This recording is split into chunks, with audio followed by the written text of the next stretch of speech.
Está aqui o endereço do vídeo no YouTube.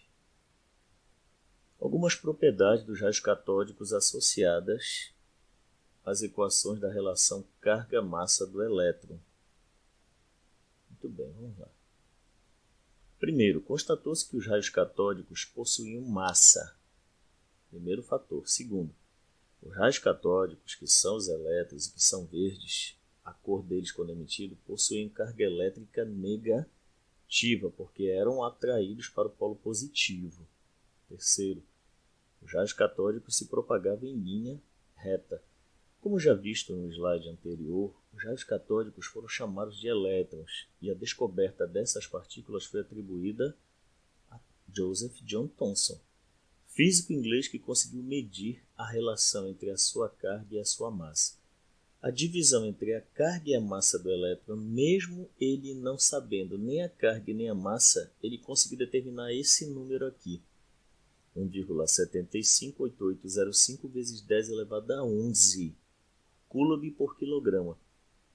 E pela análise do movimento do elétron, que foi isso que ele fez, quando submetido a condições conhecidas de um campo magnético, ou seja, ele sabia a intensidade do campo e ele tinha as coordenadas do movimento, não é? Outra coisa importante, um raio da trajetória circular descrita pelo elétron no campo e uma velocidade atingida pelo elétron nesse campo. Se sabia tanto a trajetória, o raio é a distância do centro da curvatura até o ponto de movimento, e ele sabia também o que? O valor do campo magnético. Através disso, ele conseguiu determinar a relação entre a carga e a massa. Esse número aqui é muito importante, porque a partir dele, se você souber a carga, você determina a massa. Se você souber a massa, você determina a carga. Mas isso já foi uma tarefa para outro cientista, que foi o Robert Millikan. E está aqui as fórmulas que ele achou. Carga, massa, está aqui velocidade, B campo, a intensidade do campo magnético, R o raio. Aqui o raio ao quadrado, o campo magnético, a carga, velocidade aqui massa. Através dessas fórmulas aqui ele conseguiu achar este número. Parece confuso geralmente para um aluno ainda iniciante do segundo grau, mas esse valor é imprescindível para a continuidade do estudo da natureza da matéria e principalmente do que nós chamamos de atomística. Em 1909, o Millikan conseguiu determinar o que? Essa carga do elétron. Mas o que ele fez? Uma experiência realizada pelo físico americano, estadunidense Robert Millikan, através da observação do movimento em um campo elétrico de gotículas de óleo eletrizadas, ao pulverizar um óleo dentro de uma câmara contendo gás ionizado, o levou a observar que as gotas de óleo ficam eletrizadas com a carga de um ou mais elétrons. Medindo-se a carga das várias gotículas, o máximo divisor comum dos resultados obtidos é a carga do elétron, ou seja, o menor valor que ele poderia dividir pela proporção das gotículas.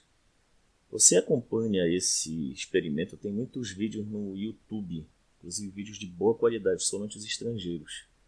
Muito boa qualidade e até experimentos aqui brasileiros você encontra, de universidades de renome, sobre a determinação da carga do elétron baseado no experimento de Millikan. A medição da carga de uma gotícula é feita através de dados obtidos de seu movimento dentro do campo elétrico, ao ser observada com auxílio de um microscópio. Está aqui uma simulação, aqui o gotejador e aqui o campo elétrico, as duas placas. E aqui a questão da observação. Olha só.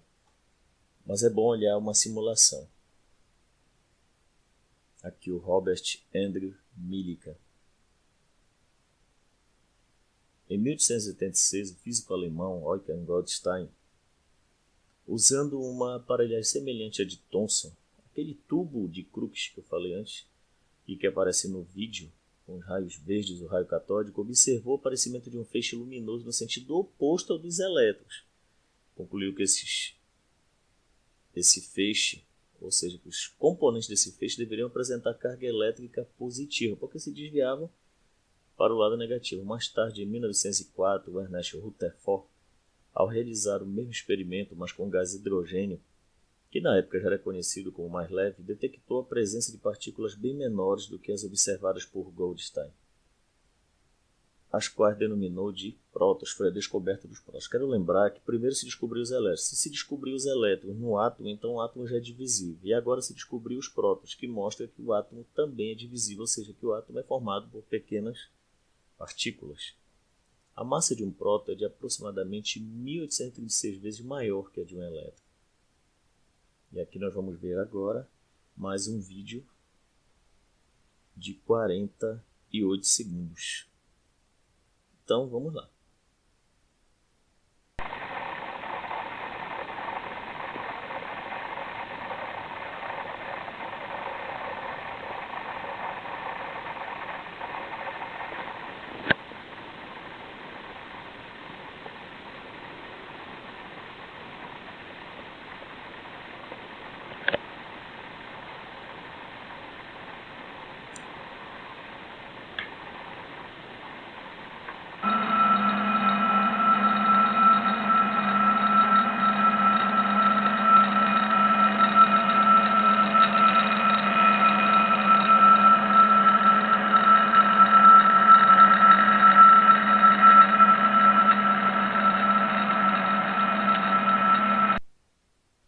Então vamos continuar nossa aula a partir do vídeo. Está aqui o endereço no YouTube para disponibilização. No ano de 1932, o físico inglês Chadwick, durante experiências realizadas com material radioativo, descobriu a última partícula do átomo, até então conhecida, que hoje se sabe até algumas a mais. Essas partículas foram denominadas de nêutrons, né? Essas partículas foram resultado da observação de que a massa do núcleo do átomo era maior que a sua carga. Por fim, nós concluímos dizendo o seguinte: logo, o átomo é divisível e constituído de várias partículas, sendo as principais prótons, nêutrons e elétrons. Agora eu vou deixar aqui algumas atividades direcionadas à primeira videoaula e vocês vão entregar de acordo com a data que eu colocar para vocês pelo WhatsApp. Está aqui primeiro conjunto de atividades, né? Nós temos aí 4 questões super simples e que envolve conteúdo abordado. Quero lembrar primeiramente que existe o primeiro modelo, modelo grego, átomo indivisível. Segundo modelo, modelo de Dalton, átomo indivisível, agora esférico. E terceiro modelo, modelo de Thomson, um átomo constituído de um núcleo pesado, um núcleo não, na verdade uma esfera, e essa esfera cheia de elétrons que estão incrustados, carga negativa. O segundo conjunto de atividades. E aqui é interessante você tirar um print, copiar ou até imprimir, caso queira. Tabela periódica que a gente usa, aqui está a tabela 22, porque a apresentação geral, que contém todas as aulas de atomística, ela está com a tabela 22. No caso, seria a nossa primeira tabela aqui nesta apresentação. Essa aqui já apresenta aqui, ó, esse número em cima é o número atômico, este aqui embaixo é a massa atômica relativa. E aqui o símbolo do elemento. E aqui tem valores aproximados. Essa tabela que eu fiz quando ainda estava no meu segundo semestre da universidade, fiz no Excel, ela já tem o quê? Mesma coisa com valores um pouco melhores, valores decimais. Aquela uma pode usar? Pode printar. Só que aqui já aparece o estado sólido. Deixa eu ver aqui. Quem está no estado líquido, quem está no estado gasoso e quem é radioativo. E aqui esses elementos já foram até descobertos. E essa daqui, nessa divisão, ainda é aquela tabela antiga. Eu gosto dela para explicar ligação química. Metais, semimetais, não metais e gases nobres, pelas cores que estão expostas aqui. Pode printar também e imprimir. E a outra tabela que tem a distribuição eletrônica. No celular você não vai conseguir visualizar essa distribuição eletrônica. Também recomendo que em toda aula você traga a sua tabela periódica. E compre também uma. Não é muito caro. Ou baixe uma da internet. Nesse momento eu apresento as nossas bibliografias consultadas. Para quem é aluno do IFPA Campus de Abaetetuba, essas bibliografias, algumas existem na biblioteca. Então não é necessário fazer consulta nesse momento, porque todo o material já vem bem acabado. Com os materiais você também pode fazer pesquisas na internet. Só vale ressaltar que este aqui é um livro de minha autoria, ainda não está publicado, mas ainda está num conjunto de 6 livros que eu estou fazendo e que em breve, se Deus quiser, estará publicado. Peço permissão para externalizar a minha fé através do meu agradecimento a Deus.